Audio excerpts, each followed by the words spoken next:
In the heart of America, where the promise of safety and security should be a given, a tragedy unfolded that ripped through the fabric of a community and ignited a national firestorm. The story of Rachel Morin, a Maryland mother, is not just a tale of unspeakable loss, it's a stark reflection of the deep divisions that grip our nation, particularly when it comes to the complex and often volatile issue of immigration. The setting, a seemingly idyllic hiking trail, a place of peace and recreation, turned into a scene of horror. Rachel Morin, a 37-year-old mother of 5, went for a walk, an everyday activity that turned into her last. Her life was brutally taken, and the man convicted of this heinous crime was Victor Martinez Hernandez, an illegal immigrant from El Salvador. This fact alone has sent shockwaves through the American public, fueling already heated debates about border security and the consequences of illegal immigration. The emotional core of this narrative lies with Patty Morin, Rachel's mother. Her grief, raw and unfiltered, has become a powerful symbol in the midst of this political maelstrom. When Karoline Leavitt, the White House press secretary, brought Patty Morin to a press briefing, it was a moment that transcended typical political discourse. It was a mother's cry for justice, a demand for accountability, and a heart-wrenching plea for the nation to acknowledge the human cost of its immigration policies. Patty Morin's words, delivered with a strength born of unimaginable pain, resonated deeply. She spoke of the graphic and violent nature of her daughter's murder, details so disturbing that they were shielded from public view, particularly from Rachel's own children. She expressed her bewilderment and anger at those who seemed to prioritize political agendas over the sanctity of her daughter's life. This press briefing wasn't just another political event, it was a collision of personal tragedy and national policy. Karoline Leavitt framed the situation as a direct indictment of what she perceives as the failures of current immigration policies, highlighting the dangers posed by those who enter the country illegally. The administration's stance is clear: Rachel Morin's death is a tragic consequence of a broken system, a system they are determined to fix. Adding fuel to this already intense situation, the case has become intertwined with the separate, controversial deportation of Kilmar Armando Abrego Garcia. The Trump administration has linked him to the notorious MS-13 gang, a claim his attorneys deny. This situation, involving the deportation of Abrego Garcia and the following actions from some members of the Democratic Party who are trying to bring him back into the United States, has greatly upset the victim's mother. This has created a very politically charged atmosphere. The contrasting narratives surrounding these cases have exposed a deep divide in American society. On one side, there's a demand for stricter border controls and a zero-tolerance approach to illegal immigration. On the other, there are concerns about due process, human rights, and the potential for wrongful deportations. This is more than just a political debate, it's a clash of fundamental values. The media's role in this unfolding drama cannot be overstated. From the moment Rachel Morin's story broke, it became a national headline, dissected and debated across every news platform. Cable news channels buzzed with talking heads, each offering their own interpretation of the events. Social media platforms became battlegrounds where hashtags and viral videos amplified the voices of both the grieving and the outraged. Karoline Leavitt's decision to bring Patty Morin into the White House briefing room was a calculated move, a strategic play to humanize the administration's stance on immigration. It was a moment designed to cut through the political rhetoric and connect with the American people on an emotional level. The image of a grieving mother, her voice trembling with sorrow and anger, was a powerful counterpoint to the abstract statistics and policy debates that typically dominate discussions about immigration. However, this move also drew sharp criticism. Detractors accused the administration of exploiting Patty Morin's pain for political gain, of using her tragedy to advance a specific agenda. They argued that the focus should be on justice for Rachel, not on scoring political points. The line between empathy and exploitation became blurred, sparking a heated debate about the ethics of using personal tragedy in political discourse. The case of Kilmar Armando Abrego Garcia further complicated the narrative. The Trump administration's linking him to MS-13, a gang known for its brutality, added another layer of fear and urgency to the immigration debate. The administration's supporters pointed to this connection as evidence of the dangers posed by unchecked illegal immigration, while critics questioned the reliability of the intelligence and accused the administration of demonizing immigrants. The media coverage of Abrego Garcia's deportation was intense, with some outlets focusing on his alleged gang affiliation and others highlighting the concerns about due process and potential wrongful deportation.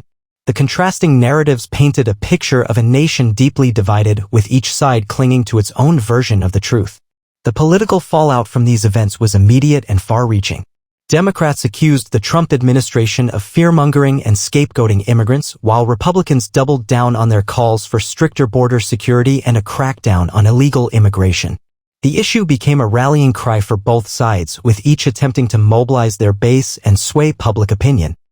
In the midst of this political turmoil, Patty Morin's voice remained a powerful and poignant reminder of the human cost of these debates.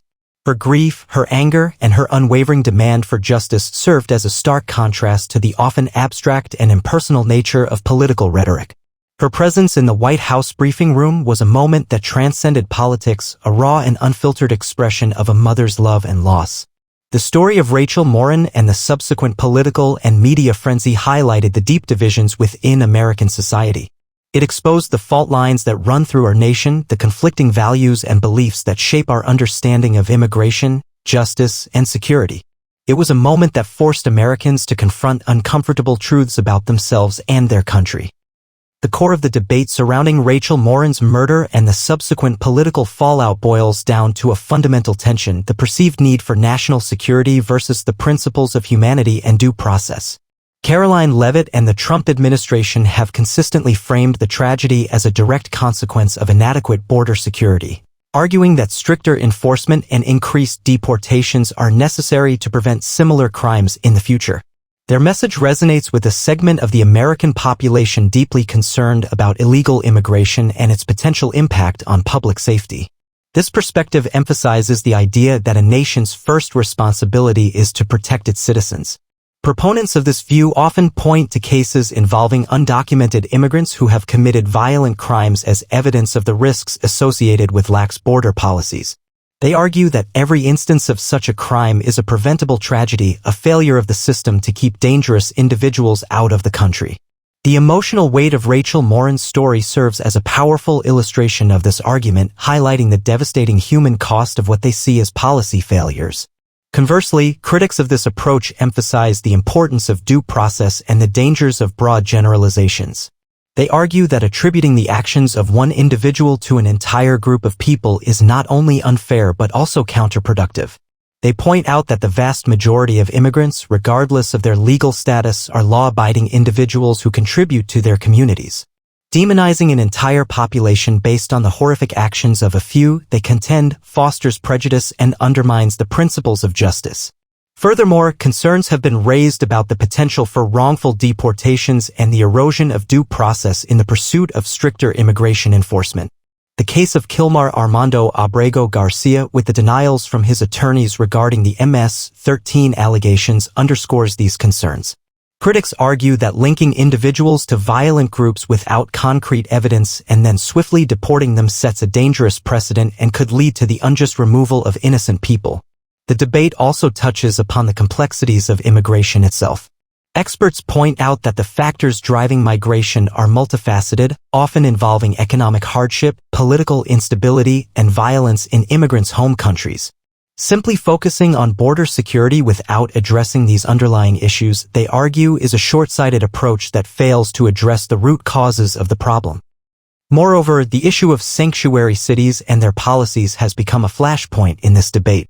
Supporters of stricter immigration enforcement often criticize these jurisdictions for limiting their cooperation with federal immigration authorities, arguing that such policies create safe havens for criminals. Conversely, proponents of sanctuary policies argue that they foster trust between immigrant communities and law enforcement, encouraging cooperation in reporting crimes without fear of deportation. In the context of Rachel Morin's murder, the debate over sanctuary policies has taken on a new intensity, with some arguing that lax local immigration enforcement may have indirectly contributed to the tragedy. However, it's crucial to note that the suspect in Rachel's murder was apprehended and charged under existing laws, regardless of local sanctuary policies. Ultimately, the arguments surrounding this case reflect a deep-seated conflict in American values. On one hand, there's a strong desire for security and a demand for accountability when crimes are committed. On the other, there's a commitment to principles of justice, due process, and the humane treatment of all individuals. Finding a balance between these competing values is the central challenge in the ongoing debate about immigration policy. The brutal murder of Rachel Morin sent shockwaves far beyond her immediate family and friends. It ripped through the local community in Bel Air, Maryland, leaving behind a palpable sense of fear and vulnerability. Residents who once felt safe on their local trails now looked over their shoulders, the tranquility of their everyday lives shattered by an act of senseless violence. The tragedy ignited a wave of grief and anger within the community. Vigils were held, memorials were created, and an outpouring of support for the Morin family demonstrated the deep bonds that held the town together. Yet, beneath this unity of grief, there were also undercurrents of fear and suspicion, fueled by the fact that the accused was an undocumented immigrant. This fear, while understandable in the wake of such a horrific crime, also risked spilling over into broader generalizations and prejudices against the immigrant community. Local leaders and community organizations worked to emphasize that the actions of one individual should not be used to demonize an entire group of people. They stressed the importance of unity and compassion in the face of tragedy, urging residents to resist the urge to scapegoat. However, the political implications of the case were undeniable and quickly extended beyond the local community. Conservative commentators and politicians seized upon the tragedy as a stark example of the dangers of illegal immigration, using it to bolster their calls for stricter border security and more aggressive deportation policies. Rachel Morin's name became a rallying cry for those who felt that the current immigration system was failing to protect American citizens. Conversely, progressive voices cautioned against exploiting the tragedy for political gain. They emphasized the need for justice for Rachel Morin while also upholding the principles of due process and avoiding the demonization of immigrants. They argued that focusing solely on immigration status ignored the broader issues of violence and crime, which affect all communities regardless of immigration status. The case also became a focal point for political mobilization. Grassroots organizations on both sides of the immigration debate used the tragedy to galvanize their supporters, organizing rallies, online campaigns, and lobbying efforts. The emotional weight of Rachel Morin's story proved to be a powerful tool in shaping public opinion and motivating political action. The upcoming elections loomed large in the background of this unfolding drama. Candidates on both sides of the aisle were forced to address the issue of immigration and public safety, often framing their responses in the context of the Morin case. The tragedy became a potent symbol in the national political discourse, shaping the debate over border security, deportation policies, and the broader question of who belongs in America. Furthermore, the case highlighted the complex relationship between local law enforcement and federal immigration authorities. The extent to which local police cooperate with Immigration and Customs Enforcement (IC) has long been a contentious issue, and Rachel Morin's murder reignited this debate. Proponents of stricter enforcement argued that greater cooperation is necessary to identify and remove dangerous individuals who are in the country illegally, while critics raised concerns about the potential for racial profiling and the erosion of trust between immigrant communities and local police. The ripple effects of Rachel Morin's murder extended across multiple spheres: the personal grief of her family, the fear and division within her community, and the intense political mobilization on a national scale. It became a stark reminder of how a single, horrific crime can ignite broader societal debates and further entrench existing divisions within the American landscape. As the dust settles from the initial shock and the intense media frenzy, the story of Rachel Morin and its associated political fallout leaves behind a complex and enduring legacy. It serves as a stark reminder of the human cost of political debates, the ways in which abstract policy discussions can intersect with real-life tragedies, and the deep divisions that continue to shape American society. The emotional impact of Patty Morin's presence in the White House briefing room cannot be overstated. Her raw grief, her unwavering demand for justice, and her poignant appeals for empathy resonated with many Americans, transcending political lines. It served as a powerful reminder that behind every statistic and policy debate, there are real people with real lives and real losses. However, the ethical questions surrounding the use of personal tragedy in political discourse remain. Critics argue that the administration's actions, while perhaps well-intentioned, risked exploiting Patty Morin's pain for political gain. They contend that the focus should have remained solely on seeking justice for Rachel rather than using her story to advance a specific political agenda. The case also highlights the ongoing struggle to balance the competing values of security and humanity in the context of immigration policy. The demand for stricter border controls and more aggressive deportation policies, fueled by legitimate concerns about public safety, must be weighed against the principles of due process, human rights, and the potential for wrongful deportations. The debate over sanctuary cities and the relationship between local law enforcement and federal immigration authorities continues to be a contentious issue.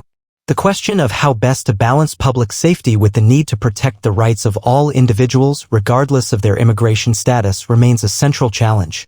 Furthermore, the case underscores the importance of responsible media coverage.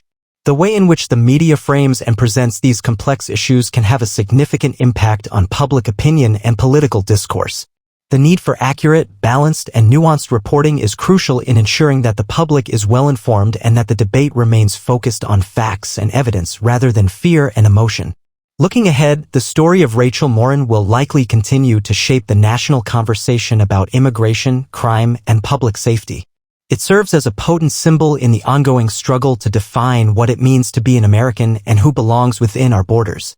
The debate over these issues is unlikely to subside anytime soon, and the legacy of Rachel Morin's tragedy will continue to resonate in the years to come.